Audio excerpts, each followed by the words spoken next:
السلام عليكم ورحمة الله وبركاته. الحمد لله رب العالمين، والصلاة والسلام على سيد المرسلين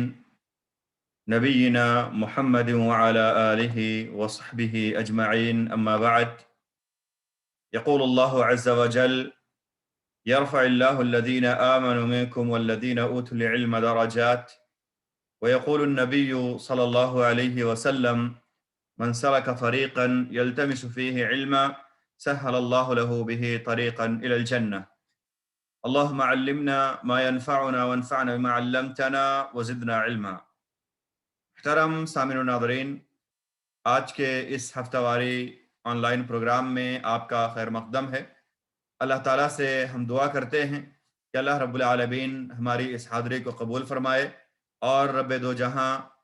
ہمیں یہ توفیق دے کہ اس پروگرام سے ہم خود بھی مستفید ہوں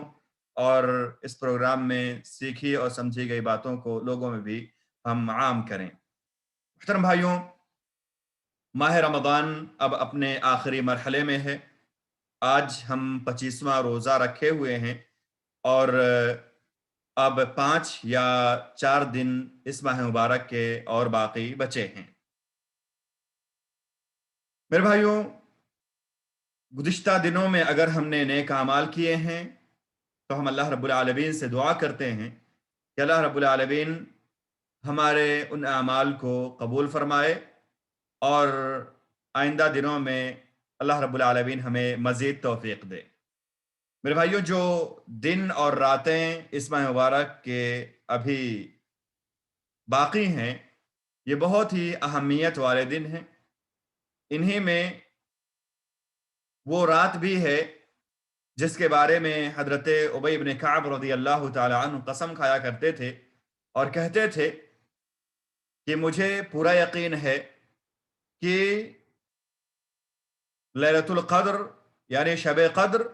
27ویں رات ہی کو ہے۔ بہرحال ہم نے گزشتہ درس میں جانا تھا کہ نبی پاک صلی اللہ علیہ وسلم نے ہمیں لیلۃ القدر کو یعنی شب قدر کو رمضان کے آخری عشرے کی طاق راتوں میں تلاش کرنے کا حکم دیا ہے۔ الحمدللہ ہم نے 21 کو تلاش کیا، 23 کو ہم نے رات جاگا اور اسی طرح سے 25 کو بھی ہم نے رات جاگا اور اللہ رب العالمین کی عبادت کے اللہ رب العالمین ہماری عبادتوں کو قبول فرمائے۔ ابھی 27 اور 29 بھی باقی ہیں، ہم ان میں بھی لیلۃ القدر کو تلاش کریں۔ لیکن حضرت ابی بن کعب رضی اللہ تعالیٰ عنہ کہا کرتے تھے کہ مجھے یقین ہے، میں قسم کھاتا ہوں کہ لیلۃ القدر یہی 27ویں رات ہے۔ تو میرے بھائیوں، ہمیں باقی راتوں میں بھی جاگنے کی اور شب قدر کو تلاش کرنے کی ہمیں جو ہے کوشش کرنی چاہیے۔ اللہ رب العالمین ہم سب کو شب قدر نصیب فرمائے۔ میرے بھائیوں، گزشتہ درس میں جیسے کہ ہم نے آپ سے وعدہ کیا تھا کہ آئندہ ہفتے یعنی آج کے دن ہم زکوٰۃ الفطر اور اسی طرح سے عید کے احکام اور مختصر عید کے مسائل کو جانیں گے۔ تو آئیے آج کے اس حلقے میں ہم 2 حدیثیں آپ کے سامنے پیش کرتے ہوئے زکوٰۃ، جو زکوٰۃ فطر ہم جانتے ہیں، صدقہ فطر جس کو ہم کہتے ہیں، اور نماز عید کے کچھ مسائل آئیے ان دونوں احادیث کی روشنی میں ہم جانتے ہیں۔ حضرت عبداللہ بن عمر رضی اللہ تعالی عنہما سے مروی ہے، کہتے ہیں کہ رسول اللہ صلی اللہ علیہ وسلم نے غلام، آزاد، مرد، عورت، چھوٹے بڑے تمام مسلمانوں پر 1 صاع کھجور یا 1 صاع جو بطور زکوٰۃ فطر فرض قرار دیا ہے، اور آپ صلی اللہ علیہ وسلم نے یہ حکم فرمایا ہے کہ لوگوں کے نماز عید کے لیے نکلنے سے پہلے ہی اس کی ادائیگی کر دی جائے۔ یہ متفق علیہ روایت ہے۔ میرے بھائیوں، یہ حدیث چھوٹے بڑے، مرد عورت، آزاد غلام، تمام مسلمانوں پر واجب ہونے کی دلیل ہے۔ یہ حدیث چھوٹے بڑے، مرد عورت، آزاد غلام، تمام مسلمانوں پر زکوٰۃ فطر کے واجب ہونے کی دلیل ہے، جس کا مقصد روزے دار کے روزے کو خراب کرنے والے اور اس کے ثواب میں کمی کا سبب بننے والے امور سے اسے پاک کرنا ہے، اور فرح و سرور کے دن، خوشی کے دن مسکینوں کو کھانا فراہم کرنا بھی صدقہ فطر کا ایک اہم مقصد ہے۔ نیز اس عمل میں انسان کا کرم و مساوات کی صفت سے متصف ہونا بھی پایا جاتا ہے۔ یہ صفت بھی اس عبادت کے ذریعے سے ظاہر ہوتی ہے۔ اس کے ذریعے سے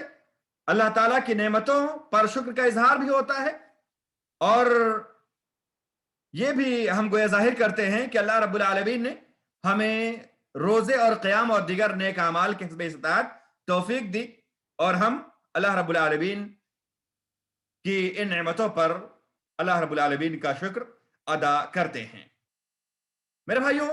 زکوٰۃ فطر کی مقدار کیا ہوگی؟ ہم نے جانا کہ تمام مسلمانوں پر، چاہے وہ مرد ہوں، چاہے وہ عورت ہوں، چاہے وہ چھوٹے ہوں، چاہے وہ بڑے ہوں، سب پر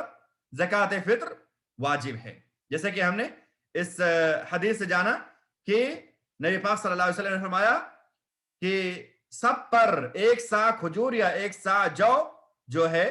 واجب ہے، چاہے انسان غلام ہو، چاہے انسان آزاد ہو، چاہے مرد ہو یا عورت ہو، یا چھوٹا ہو یا بڑا ہو، تمام مسلمانوں پر زکوٰۃ فطر ایک سا کھجور میں سے یا ایک سا جو ہے جو میں سے واجب ہے، اور اسے نماز کے لیے نکلنے سے پہلے، یعنی نماز عید کے لیے نکلنے سے پہلے ادا کرنا ہے۔ تو زکوٰۃ فطر کی مقدار کیا ہوگی؟ زکوٰۃ فطر کی مقدار کیا ہے؟ ہم نے جانا کہ ایک سا نبی پاک صلی اللہ علیہ وسلم نے اس کی مقدار بتائی ہے۔ تو زکوٰۃ فطر میرے بھائیوں کھانے کی چیزوں میں سے، چاہے گیہوں ہو، جو ہو، کھجور ہو، کشمش ہو، پنیر یا اس جیسے کوئی اور چیز جسے لوگ بطور کھانا استعمال کرتے ہوں، جیسے چاول وغیرہ، ان میں سے ایک سا جو ہے زکوٰۃ فطر ادا کرنی ہوگی، اور ایک سا کی مقدار تقریباً 2.25 کلو ہے۔ ایک سا کی مقدار حالیہ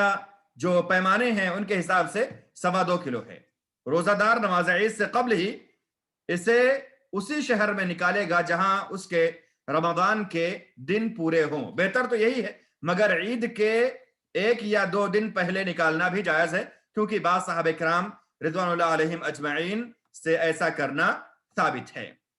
امام ابو داؤد رحمہ اللہ فرماتے ہیں کہ میں نے ایک شخص کو امام احمد رحمہ اللہ سے نماز سے قبل ادائیگی زکوٰۃ سے متعلق دریافت کرتے ہوئے سنا، تو انہوں نے کہا کہ ابن عمر رضی اللہ عنہما عید کے 1 یا 2 دن پہلے نکالا کرتے تھے، اور حدیث کے راوی بھی وہی ہیں، جیسا کہ ہم نے جانا کہ حضرت ابن عمر رضی اللہ تعالیٰ عنہ سے صدقہ فطر کی جو حدیث آج ہم پڑھ رہے ہیں اس کے راوی حضرت ابن عمر رضی اللہ تعالیٰ عنہ ہے، وہی اس حدیث کے روایت کرنے والے ہیں۔ اور میرے بھائیوں، اگر عید سے متعلق پتہ ہی ہمیں نماز کے بعد چل رہا ہے، یعنی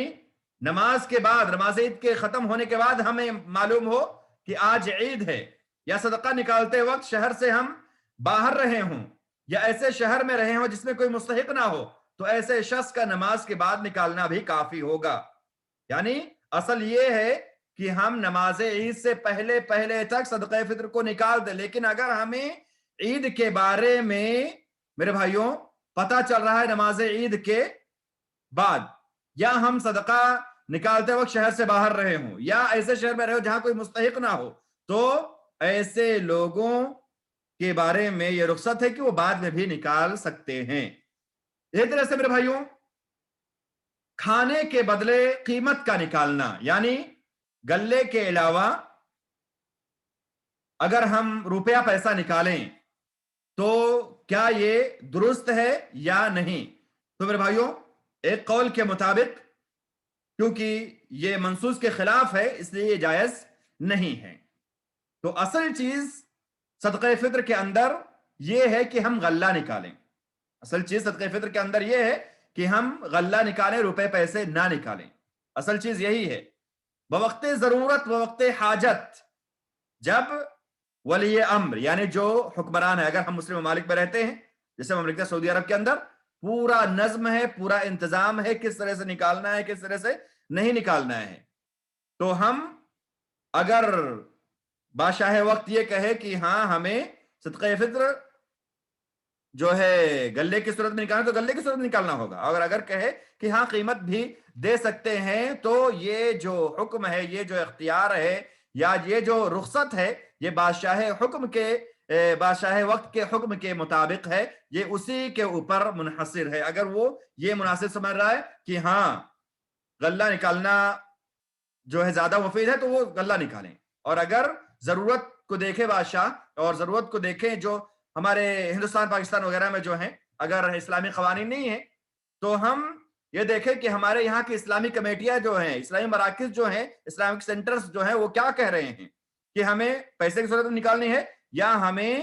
جو ہے غلے کی صورت میں نکالنی، تو ان کے حساب سے ہم عمل کریں گے۔ اگر وہ کہتے ہیں کہ نکالنا ہے، ہم نکال سکتے ہیں زکوٰۃ فطر بطور جو ہے قیمت کے طور پر ہم نکالیں تو ہم نکال سکتے ہیں، اس میں کوئی حرج نہیں ہے، لیکن اس کی تحدید جو ہے جو مسئول ہوں گے ان کے جو ہے اشارے کے مطابق ہوگی۔ ہر کوئی یہ تحدید نہیں کرے گا کہ نہیں جو ہے قیمت ہی ہم نکالیں گے، کیونکہ قیمت سے، جیسے آج کل لوگ تعویل کرتے ہیں کہ لوگ اناج لیتے ہیں اور جا کر کے اسے بیچ دیتے ہیں، لوگ اناج لیتے ہیں اور اس سے استفادہ نہیں کرتے، انہیں پونے جا کر کے بیچ دیتے ہیں۔ تو میرے بھائیوں، ہم یہ جان لیں کہ ضرورت کی تحدید امیر وقت کی طرف سے ہوگی، ہر کوئی اس کی تحدید نہیں کریں گے۔ اور یہ بہت ہی عجیب مسئلہ ہمیں دیکھنے کو ملتا ہے کہ زکوٰۃ مال جو ہمیں اپنے مال میں سے سال گزرنے کے بعد 2.5% نکالنا ہے، اس میں اصل یہ ہے کہ روپے پیسہ نکالیں گے، جس حالت میں ہے اسی حالت میں نکالا جائے، لیکن یہ دیکھنے کو ملتا ہے کہ لوگ اس کو پیسے کی صورت میں نکال کے غلہ خرید کے پھر تقسیم کرتے ہیں، اور جہاں پر بات یہ ہے کہ اس میں اصل اناج نکالنا ہے تو لوگ قیمت نکالنے پر ضد کرتے ہیں۔ یہ عجیب سی بات ہے، اور یہ عجیب سا مسئلہ جو ہمارے سماج اور معاشرے میں رائج ہے۔ اللہ تعالیٰ ہم سب کو نبی پاک صلی اللہ علیہ وسلم کی سنتوں کو سمجھنے کی توفیق عطا فرمائے۔ تو اصل چیز زکوٰۃ فطر کے نکالنے میں یہ ہے کہ ہم اناج ہی نکالیں، جو ہم کھاتے پیتے ہیں، جو ہماری عام غذا ہے، اسی میں سے ہم ایک سا نکالیں گے، یعنی تقریباً 2.25 کلو یا جو ہے 2.5 کلو یا 3 کلو ہم جو ہے میرے بھائیوں جو چیز کھاتے ہیں اسی میں سے نکالیں گے۔ تو کھانے کے بدلے قیمت کا نکالنا ایک قول کے مطابق جائز نہیں ہے، کیونکہ یہ منصوص کے خلاف ہے۔ اور امام ابو داؤد رحمہ اللہ فرماتے ہیں کہ امام احمد سے سوال کیا گیا، اور میں سن رہا تھا جب سوال کیا گیا ہے امام احمد رحمہ اللہ سے، تو حضرت ابو داؤد رحمہ اللہ فرماتے ہیں کہ میں سن رہا تھا کہ کیا اگر کوئی انسان بطور فطرہ درہم دے تو اس کا درہم دینا جو ہے درست ہے؟ تو انہوں نے فرمایا مجھے خوف ہے کہ وہ قبول نہ کیا جائے، یعنی جو نقدی نکالے گا اس کے بارے میں امام احمد رحمہ اللہ کا قول ہے کہ مجھے خوف ہے کہ اس جو ہے زکوٰۃ فطر کو قبول نہ کیا جائے، ہو سکتا ہے اللہ رب العزت اسے قبول نہ کرے، کیونکہ یہ خلاف سنت ہے، یہ سنت کے خلاف کام ہے۔ اس طرح سے میرے بھائیوں، کن کن لوگوں کی طرف سے انسان کو زکوٰۃ فطر جو ہے ادا کرنی چاہیے؟ تو انسان زکوٰۃ فطر اپنی طرف سے نکالے گا، اور ان لوگوں کی طرف سے نکالے گا جن کے اخراجات اس پر لازم ہیں، جیسے اس کی بیوی اور اولاد، اگر وہ اپنی طرف سے نکالنے کی استطاعت نہیں پائے تو، اور اگر انہیں استطاعت ہو وہ خود نکالیں گے، کیونکہ وہی اس کے مخاطب ہے، جیسا کہ حضرت ابن عمر رضی اللہ تعالیٰ عنہما سے مروی حدیث میں ہم نے جانا ہے کہ نبی پاک صلی اللہ علیہ وسلم نے ہر مسلمان مرد اور عورت، چھوٹے بڑے اور آزاد اور غلام، سب پر زکوٰۃ فطر کو واجب قرار دیا ہے، فرض قرار دیا ہے۔ یہاں پر ایک بات یہ ہے کہ بطن مادر میں، شکم مادر میں موجود جو جنین ہے، جو بچہ ہے، جو ابھی ماں کے پیٹ میں ہے، اس کی طرف سے زکوٰۃ ہم کب نکالیں گے؟ میرے بھائیوں، بطن مادر میں موجود جنین پر اگر 4 مہینے مکمل ہو گئے ہوں تو اس کی طرف سے بھی زکوٰۃ فطر نکالنا، صدقہ فطر نکالنا مسنون ہے۔ انسان کو چاہیے کہ وہ زکوٰۃ کے لینے والے کے مستحق ہونے کی تاکید کر لے، اس لیے کہ دیکھا جاتا ہے کہ بعض لوگ کسی مقصد کے سبب اپنے گھر والوں یا مخصوص لوگوں کو زکوٰۃ دینے کی عادت بنا لیتے ہیں اور اسی کو دیتے رہتے ہیں، جو کہ جائز نہیں ہے، کیونکہ زکوٰۃ اللہ رب العالمین کا حق ہے۔ زکوٰۃ فطر جو ہے یہ اللہ رب العالمین کا حق ہے، اس میں اپنی منمانی جو ہے درست نہیں ہے۔ یہ بھی ہو سکتا ہے کہ جس شخص کو کئی سالوں سے ہم دیتے آ رہے ہیں اس کی حالت اب بدل گئی ہو اور وہ صدقے کا مستحق ہو ہی نہ، تو ہم دیکھیں کہ کون اصل میں زکات فطر کا مستحق ہے، یہ نہیں کہ جس کو ہم دیتے آ رہے ہیں سالوں سے اسی کو ہم دیتے چلے جائیں، ایسا نہیں ہونا چاہیے۔ اور یہاں پر ایک مسئلہ یہ بھی ہے کہ ایک شخص ہے جو فقیر ہے، اس کو لوگ زکات فطر دے رہے ہیں، کیا وہ جو زکات فطر اس کو جو ہے ملا ہوا ہے، زکات فطر کے طور پر اسے جو اناج وغیرہ ملے ہیں، کیا وہ اسے اپنی طرف سے یا اپنے گھر کے کسی فرد کی طرف سے صدقے کے طور پر نکال سکتا ہے، صدقے فطر کے طور پر نکال سکتا ہے؟ لیکن بھائیوں، فقیر کے لیے جائز ہے کہ وہ اپنا اور کسی اور سے صدقہ لے کر کے اسے وزن کر کے اپنے گھر کے کسی فرد کی طرف سے صدقہ نکال دے یا اپنے طرف سے نکال دے، اس میں کوئی حرج نہیں ہے۔ لیکن یہ ضروری ہے کہ جو صدقہ فطر کے اناج اسے موصول ہو اس کو وزن کرے، کیونکہ ہو سکتا ہے کہ ایک آدمی کا پورا اسے نہ ملا ہوا ہو،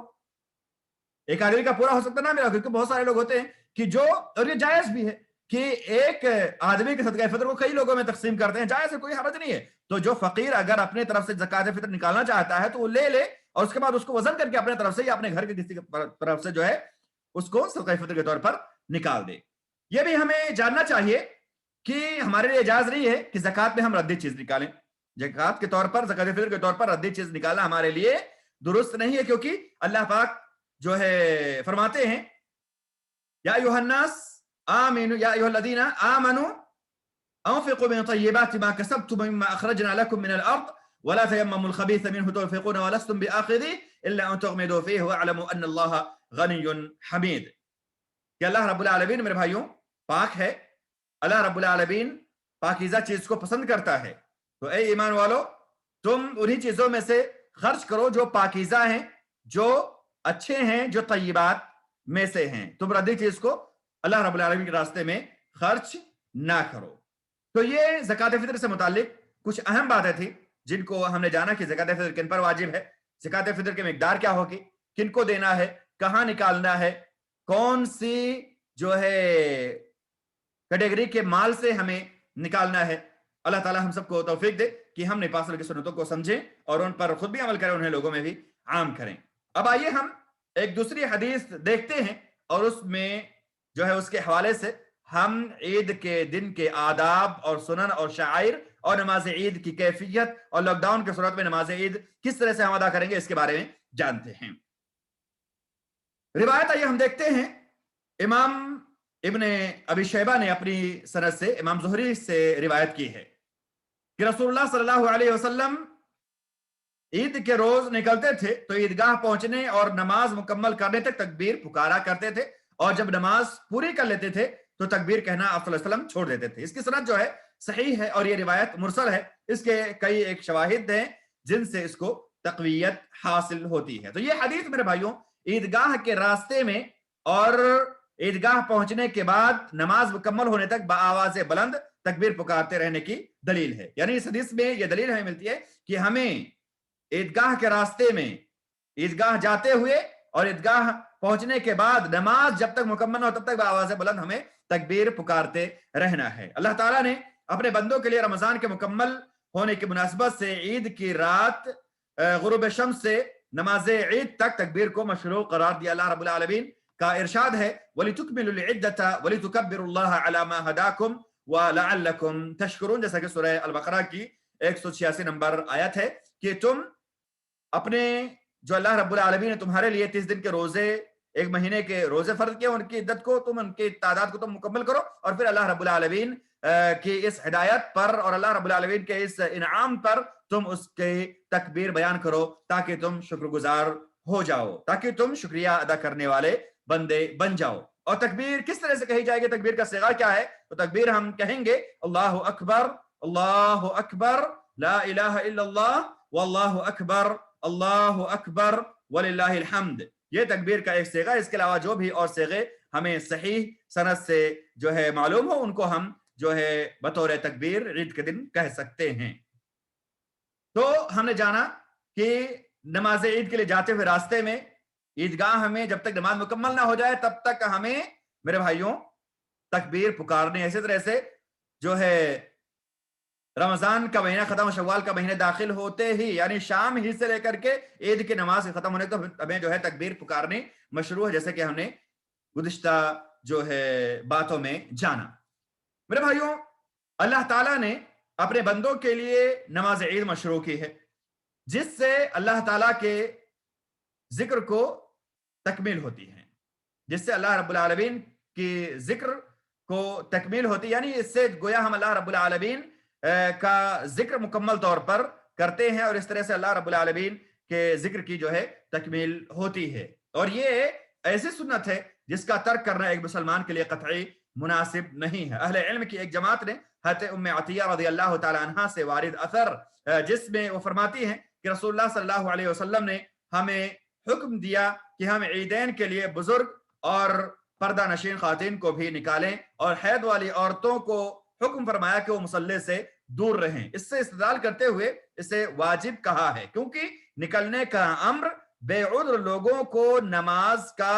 حکم دینے کا متقاضی ہے، اور جب نبی کریم صلی اللہ علیہ وسلم نے عورتوں کو حکم دیا ہے تو مرد تو بدرجہ اولا اس میں شامل ہوں گے۔ لہذا ایک مسلمان کو چاہیے کہ وہ اس نماز کا اہتمام کرے اور اپنے تمام گھر والوں کو نکالے، جو امکان کی صورت ہے۔ تب امکان کی صورت اگر ہے تو انسان کو چاہیے کہ وہ اپنے گھر والوں کو نماز عید کے لیے عیدگاہ لے کر کے جائے، لیکن جیسے کہ ہم جان رہے ہیں کہ 2 سالوں سے گزشتہ سال اور اس سال لاک ڈاؤن کا ماحول رہتا ہے، تو ایسی صورت میں ہم عیدگاہ جانے کی ضد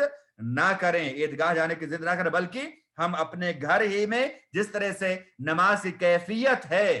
نماز کی صفت جیسے کہ ہم جانیں گے، اس طرح سے ہی ہمیں اپنے گھر میں نماز پڑھ لینی ہے، بغیر خطبے کے ہمیں خطبہ نہیں دینا ہے۔ اور اگر کوئی جو ہے خطبہ دے سکتا ہے، کوئی عالم ہے اور اس میں مصلحت دیکھتا ہے تو وہ خطبہ بھی دے سکتا ہے، بعض علماء اس کی بھی اجازت دیتے ہیں۔ بہرحال نماز عید ہمیں اسی طرح سے ادا کرنی ہے جس طرح سے ہم عیدگاہوں میں پہلے ادا کیا کرتے تھے۔ اگر لاک ڈاؤن کی صورت رہی تو ہمیں عیدگاہ جانے کی ضد نہیں کرنی ہے، ہمیں حکومت کے گائیڈ لائنز پر پورا عمل کرنا ہے، اور کسی طرح کے فتنے اور فساد کا ہمیں سبب نہیں بننا ہے۔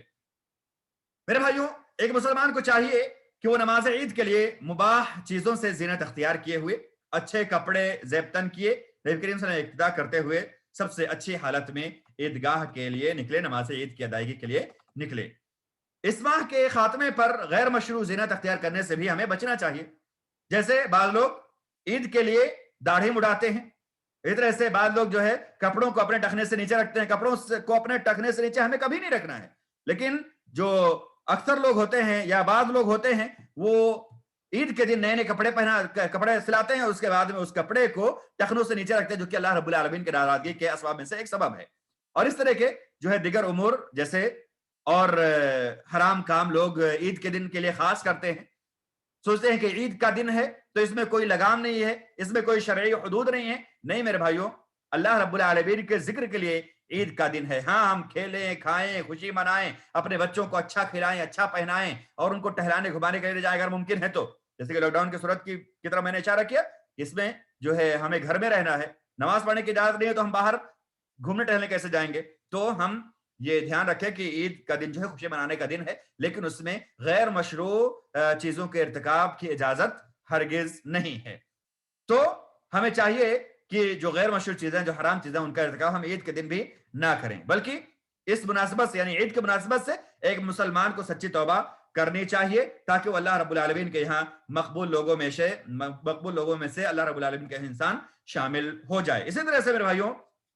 عیدگاہ جانے میں ہمیں جلدی کرنی چاہیے۔ اگر جیسے کہ ہم جان رہے کہ ہمیں عیدگاہ جانے کی اجازت ہے تو ہم عیدگاہ جانے میں جلدی کریں گے۔ یہ عام اوقات کی میں بات کر رہا ہوں، لاک ڈاؤن کی صورت کی بات یہ نہیں ہے۔ عیدگاہ جانے میں ہمیں جلدی کرنی چاہیے اگر ہمیں اجازت ہے عیدگاہ جانے کی تو، تاکہ جو ہے ہم امام سے قریب ہو سکیں اور نماز کے انتظار کا ہم ثواب پا سکیں۔ اور اس دن یعنی عید کے دن راستہ بدلنا بھی مسنون ہے، اس طرح کہ انسان ایک راستے سے جائے اور دوسرے راستے سے واپس آئے، جیسا کہ حضرت جابر رضی اللہ عنہ فرماتے ہیں نبی کریم صلی اللہ علیہ وسلم عید کے دن راستہ تبدیل کر لیا کرتے تھے۔ عید کے دن طاق عدد میں یعنی 3-5 ایسے ذات بشرط کہ طاق عدد میں ہوں، 7 یا 9 کھجوریں کھانا بھی مسنون ہے، جیسا کہ حضرت انس رضی اللہ تعالیٰ عنہ سے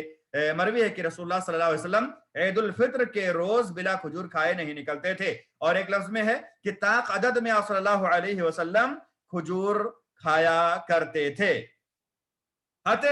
ام عطیہ رضی اللہ تعالیٰ عنہ کی حدیث، حضرت ام عطیہ رضی اللہ تعالیٰ عنہ کی حدیث جو ابھی گزری ہے، جس کو ہم نے جانا ہے کہ اس سے استدلال کرتے ہوئے ائمہ کرام نے یا علماء کرام نے یا جو ہے محدثین نے اس بات پر استدلال کیا ہے کہ نماز عید جو ہے میرے بھائیوں وہ واجب ہے. اسی کے بارے میں یہاں ہم یہ بات جانتے ہیں کہ اس میں عورتوں کے عیدگاہ جانے سے متعلق بھی دلیل موجود ہے. یعنی عورتیں اگر عیدگاہ جانا چاہتی ہیں تو وہ عیدگاہ جائیں، بشرطے کہ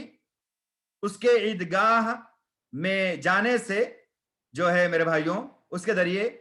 فتنے کا خوف نہ ہو، یعنی وہ خوشبو نہ لگائے، بغیر زینت اختیار کیا نکلیں اور مردوں کی جگہوں سے دور رہیں گی، بشرطے کہ اس کے عیدگاہ جانے میں اس کے لیے یا اس کے ذریعے فتنے کا خوف نہ ہو، یعنی خوشبو نہ لگائے، بغیر زینت کے نکلے اور مردوں کی جگہوں سے. اگر عورتوں کا الگ انتظام ہے، خصوصی سپریٹ انتظام ہے، تو عورتوں کا عیدگاہ جانا بھی جائز ہے، اس میں کوئی حرج نہیں ہے. جیسا کہ حضرت ام عطیہ رضی اللہ تعالیٰ عنہ کی گزری ہوئی حدیث سے ہمیں بات معلوم ہے کہ نبی پاک صلی اللہ علیہ وسلم نے فرمایا کہ ہمیں یہ حکم دیا گیا، نبی پاک صلی اللہ علیہ وسلم نے ہمیں یہ حکم دیا کہ ہم عورتوں کو، جو بزرگ خواتین ہیں، جو پردہ نشین خواتین ہیں، ان کو ہم عیدگاہ لے کر کے نکلیں. یہاں تک کہ آپ صلی اللہ علیہ وسلم نے حیض والی عورتوں کو بھی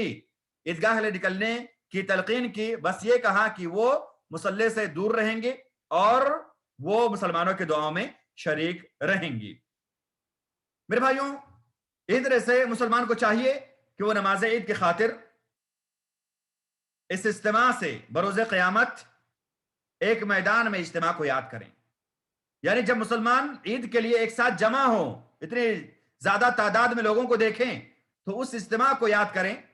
جو قیامت کے دن لوگوں کے جمع ہونے کا دن ہے، جس کے بارے میں اللہ رب العالمین نے سورہ المطففین کی آیت نمبر 6 میں ارشاد فرمایا، یوم یقوم الناس لرب العالمین، یوم یقوم الناس لرب العالمین. اس دن کو ہم یاد کریں جس دن لوگ اللہ رب العالمین کے سامنے کھڑے ہوں گے، لوگوں کے لیے جو ہے ان کے اعمال کے مطابق بدلہ ملنے کا جو دن ہوگا، اس دن کو ہم یاد کریں، اس دن کے لیے ہم تیار رہیں. اسی طرح سے ہم دیکھیں کہ اس مجمع میں لوگوں کے مابین کس قدر تفاضل ہوتا ہے، لوگ کس طرح سے الگ الگ ڈیزائن اور الگ الگ جو ہے طرح سے اور الگ الگ جو ہے کوالٹی کے کپڑے پہنے ہوئے ہوتے ہیں. تو میرے بھائیوں ہم اس سے عبرت حاصل کریں کہ جس قدر ہم نیک عمل کریں گے اسی طرح سے اللہ رب العالمین کے ہمیں درجہ بھی ملے گا. تو اس مجمع میں لوگوں کے مابین تفاضل سے آخرت کے دن کے سب سے بڑے تفاضل کو بھی ہمیں یاد کرنا چاہیے. اللہ رب العالمین فرماتے ہیں، انظر کیف فضلنا بعضهم على بعض وللآخرة اکبر درجات واکبر تفضیلا. کہ دیکھیے کس قدر ہم نے بعض کو بعض پر فضیلت دی ہے، اور آخرت کی جو فضیلت ہوگی، آخرت کی جو برتری ہوگی ایک دوسرے پر لوگوں کی، وہ تو بہت ہی بڑی ہوگی. جس قدر لوگوں کے اعمال ہوں گے اس طرح سے اللہ رب العالمین لوگوں کو میرے بھائیوں درجات عطا فرمائیں گے. اور مسلمان کو چاہیے کہ وہ اللہ کے ذکر و شکر سے غفلت نہ برتیں اور ان اوقات کو فرمانبرداری اور نیک عمل سے معمور کریں اور انہیں یوں ہی لہو و لعب میں ضائع نہ کریں، جیسا کہ موجودہ دور میں اکثر لوگوں کا حال ہے، واللہ المستعان. تو اس حدیث کے ضمن میں ہم نے میرے بھائیوں روز عید کے کچھ احکام اور مسائل جان لیے، روز عید کے کچھ آداب اور شعائر ہم نے جان لیے کہ ہمیں روز عید تکبیر پکارنی ہے، ہمیں روز عید میرے بھائیوں طاق دردیں کھجور کھانی ہے، اور اس طرح کے دیگر امور ہم نے جانے. اب آخر میں نماز عید کی کیفیت کیا ہے، نماز عید ہم کس طرح سے پڑھیں، نماز عید میں کون سی صورتیں ہم پڑھیں گے، اور نماز عید سے پہلے خطبہ دینا ہے یا بعد میں خطبہ دینا ہے، جس طرح سے ہم گزشتہ سالوں میں پڑھتے ہیں اس طرح سے ہمیں پڑھنا ہے. اور اس کی کیفیت یہ ہے کہ نماز عید میرے بھائیوں 2 رکعت ہے. نماز عید جو ہے وہ 2 رکعت ہیں، 2 رکعت ہمیں نماز پڑھنی ہے. نماز عید 2 رکعت ہیں، 2 رکعت ہمیں نماز عید کی ادا کرنی ہوگی. پہلے رکعت میں 7 تکبیریں ہم کہیں گے، اور تکبیروں کے بعد سورہ فاتحہ کے بعد ہم یا تو سورہ قاف والقرآن المجید پڑھیں، اور دوسری رکعت میں جو ہے ہم میرے بھائیوں 5 تکبیریں کہیں گے، اور سورہ فاتحہ کے بعد پھر ہم اقتربت الساعۃ وانشق القمر یہ پڑھیں گے. یا تو ہم پہلے رکعت میں سورہ اعلیٰ اور دوسرے رکعت میں سورہ الغاشیہ پڑھیں گے، یا تو ہم سورہ قمر اور سورہ جو ہے قاف پڑھیں گے، یا ہم سورہ اعلیٰ اور سورہ غاشیہ پڑھیں گے. اور جیسے کہ میں نے کہا کہ پہلے رکعت میں 7 تکبیریں ہم کہیں گے، اور دوسرے رکعت میں ہم 5 تکبیریں کہیں گے. تو یہ میرے بھائیوں نماز عید کی کیفیت ہے. 2 رکعت ہے، دونوں رکعت میں سے پہلے میں 7 تکبیریں، دوسرے میں 5 تکبیریں، اور مستحب یہ ہے کہ ہم سورہ قاف اور اقتربت الساعۃ وانشق القمر پڑھیں پہلی اور دوسری رکعت میں، یا ہم جو ہے سورہ اعلیٰ اور سورہ غاشیہ پہلی اور دوسری رکعت میں پڑھیں۔ پہلی رکعت میں یا تو ہم سورہ قاف یا سورہ الاعلیٰ پڑھیں، دوسری رکعت میں یا تو ہم اقتربت الساعۃ وانشق القمر یا سورہ الغاشیہ پڑھیں۔ اور خطبہ جو ہے میرے بھائیو یہ نماز کے بعد ہوگا، جس میں امام صاحب عید کے احکام کو بتائیں گے، عید میں خوشی کے بارے میں بتائیں گے، اور عید کے جو ہے مسائل سے متعلق کچھ باتیں امام صاحب عرض کریں گے، اور اللہ رب العالمین تقوی پر، اللہ رب العالمین سے ڈرنے پر، اللہ رب العالمین سے توکل پر، اللہ رب العالمین سے دعا کرنے پر امام صاحب جو ہے خطبے میں لوگوں کو ابھاریں گے۔ تو یہ نماز عید کی کیفیت ہے۔ اور آخر میں ایک بار پھر واضح کرتا چلوں کہ اگر اجازت نہیں ہے نماز عید عیدگاہ میں ادا کرنے کی، تو لاک ڈاؤن کی صورت میں ہم گھر میں نماز عید کس طرح سے ادا کریں گے؟ اسی طرح سے جس طرح ابھی ہم نے بتایا کہ 2 رکعت ہمیں نماز پڑھنی ہے، پہلے رکعت میں 7 تکبیریں، دوسرے رکعت میں 5 تکبیریں، اور مستحب یہ ہے کہ ہم میرے بھائیوں نماز عید جو ہے اس کے پہلی رکعت میں یا تو قاف پڑھیں، سورہ قاف، دوسرے رکعت میں جو ہے اقتربت الساعۃ وانشق القمر، اور یا تو ہم سورہ اعلیٰ اور سورہ الغاشیہ پڑھیں۔ یہ جو ہے لاک ڈاؤن کی صورت میں اگر ہم گھر میں پڑھ رہے تو اسی طرح سے جس طرح سے ہم عیدگاہ میں پڑھتے تھے، لیکن خطبہ جو ہے ہم نہیں دیں گے، خطبہ ہم نہیں دیں گے جب گھر میں پڑھیں گے۔ لیکن اگر ضرورت اور مصلحت ہے، لوگوں کو دین کی بات سیکھنے کا ایک موقع اگر ہم سمجھ رہے ہیں، تو ہم اگر کوئی شخص ہے جو واقعی پڑھا لکھا، یعنی کہ کوئی بھی آ کر کے خطبہ دیتے رہے، تو اس میں میرے بھائیوں کوئی حرج نہیں ہے، کوئی بھی خطبہ نہ دے۔ جو پڑھا لکھا ہے، جو واقعی عالم شخص ہے، وہ جو ہے خطبہ دے، یعنی کہ ہر کوئی جو ہے خطبہ دینا شروع کر دے، اور جو چیزیں نہیں بولنی چاہیے، جو چیزیں نہیں بتانی چاہیے، جو چیزیں دین کے خلاف ہے وہ بھی بولنا شروع کر دے۔ نہیں، ایسی بات، ایسی چیز کی اجازت نہیں ہے۔ لیکن اگر کوئی مصلحت دیکھ رہا ہے تو انسان جو ہے گھر میں خطبہ دے کر کے بھی نماز عید ادا کر سکتا ہے۔ تو آج کے اس درس میں بس اتنا ہی۔ آئیے ابھی چند منٹ باقی ہیں، تو ان میں ہم کچھ سوالات اپنے بھائیوں کے لے لیتے ہیں۔ ایک سوال کسی بھائی نے کیا ہے کہ اگر کوئی شخص مریض ہے اور اس کے شفا یابی کی کوئی امید نہیں ہے، تو اس کا فدیہ کیا ہوگا؟ تو میرے بھائی سب سے پہلے ہم یہ جان لیں کہ مریض کی 2 قسمیں ہوتی ہیں، اور جیسا کہ آپ نے وضاحت کر دی کہ ان کے شفا یابی کی امید نہیں ہے، تو مریض ایک قسم کے یہ ہوتے ہیں کہ جو شفا یابی کے جن کے امید ہو، اللہ تعالیٰ سب کو شفا دے سکتے ہیں، لیکن کچھ لوگ ایسے ہوتے ہیں جن کے شفا یابی کی امید نہیں ہوتی، مطلب بہت زیادہ بوڑھے ہو گئے، اب ان کی وفات ہو، تب ان کی وفات ہو، اسی طرح سے ان کی جو ہے زندگی چلتی رہتی ہے، تو ایسے لوگوں کے شفا یابی کی امید گویا نہیں ہوتی ہے۔ تو جن کے شفا یابی کی امید نہیں، ان کا حکم الگ ہے، اور جن کی شفا یابی کی امید ہے ان کا حکم الگ ہے۔ جن کی شفا یابی کی امید ہے، جو نارمل بیمار ہیں، وہ اگر روزہ رکھنے کی استطاعت اپنے اندر نہیں پاتے ہیں تو وہ روزہ افطار کریں گے، ان کے لیے اللہ تعالیٰ نے نجات دی ہے۔ لیکن رمضان کے بعد جب بھی یہ علت ختم ہو جائے گی بیماری کی، وہ روزہ قضا کریں گے، ان کا یہی حکم ہے۔ اور جو لوگ میرے بھائیوں شفا یابی کے جن کے امید نہیں ہے، شفا یابی کی جن کے امید نہیں ہے، اگر ایسے لوگ جو ہے روزہ چھوڑ رہے ہیں، تو ایسے لوگ ہر دن کے بدلے میں ایک مسکین کو کھلائیں گے، اور ان کو اختیار ہے کہ وہ یا تو 30 یا 29 مسکین کو ایک ساتھ آخر میں کھلا دیں، یا ہر دن کے بدلے ایک ایک کو کھلاتے رہیں۔ اور اگر کھانا نہیں کھلانا ہے، غلہ تقسیم کرنا ہے، تو ہر مسکین کو نصف سا ہمیں غلہ دینا ہوگا ہر مسکین کو۔ اس کی دلیل حضرت کعب بن عجرہ رضی اللہ تعالیٰ عنہ کی حدیث ہے کہ اس میں نبی پاک صلی اللہ علیہ وسلم ان کو جو ہے بہت سارے اختیارات دیے تھے، ان میں سے ایک اختیار یہ تھا کہ وہ 6 مسکینوں کو کھانا کھلائیں، اور ہر مسکین کو جو ہے آدھا سا دیں۔ تو آدھا سا ہمیں ہر مسکین کو ہر دن کے فدیے کے بدلے میں دینا ہے۔ اگر ایسا کوئی شخص ہے جو میرے بھائیوں روزہ نہیں رکھ سکتا اور اس کی شفا یابی کی امید بھی نہیں ہے، وہ بیمار ہے یا وہ بہت کمزور ہے، بوڑھا ہو گیا ہے اور اس کی شفا یابی کی امید نہیں ہے، تو اس کی طرف سے ہر مسکین کے بدلے میں، ہر مسکین کے کھلانے کے بدلے میں جو فدیہ ہے وہ نصف سا ہے، جو تقریباً 1.5 کلو ہوتا ہے۔ اگر ہم 3 کلو زیادہ سے زیادہ مانتے ہیں، جیسے کہ شیخ ابن باز رحمہ اللہ کہتے ہیں کہ یعنی قرابت 3 کلو، تو 1.5 کلو تقریباً ہم بطور فدیہ نکالیں گے۔ اور اگر ہم 2.25 کلو جو ہے مانتے ہیں ایک سا، ایک سا کی مقدار جو ہم صدقہ فطر میں نکالتے ہیں. یعنی جو اگر ہمیں صحیح سے سمجھنا ہے کہ ہم فدیہ کتنا نکالیں گے تو ایک سا مقدار ہے زکوٰۃ فطر کی جو 2.25 کلو سے جو ہے 3 کلو درمیان ہے. تو اسی کا آدھا جو ہے ہم ایک مسکین کے بدلے میں، ایک مسکین کو کھانا کھلانے کے بدلے میں اسے فدیہ کے طور پر دیں گے. تو یہ آپ کے سوال کا جواب تھا. امید ہے کہ آپ کا سوال جو ہے اس کا جواب واضح ہوگا. اللہ تعالیٰ سے ہم دعا کرتے ہیں کہ اللہ رب العالمین ہمیں توفیق دے کہ ہم کتاب و سنت کی تعلیمات کو صحیح انداز میں سمجھیں، انہیں لوگوں میں عام کریں اور اپنا خود بھی ان پر عمل کریں اور لوگوں کو بھی اس پر عمل پر ابھاریں. اقول قولی ھذا واستغفر الله لي ولكم ولسائر المسلمين من كل ذنب فاستغفروه انه هو التواب الغفور. والسلام عليكم ورحمة الله وبركاته وجزاكم الله خيرا.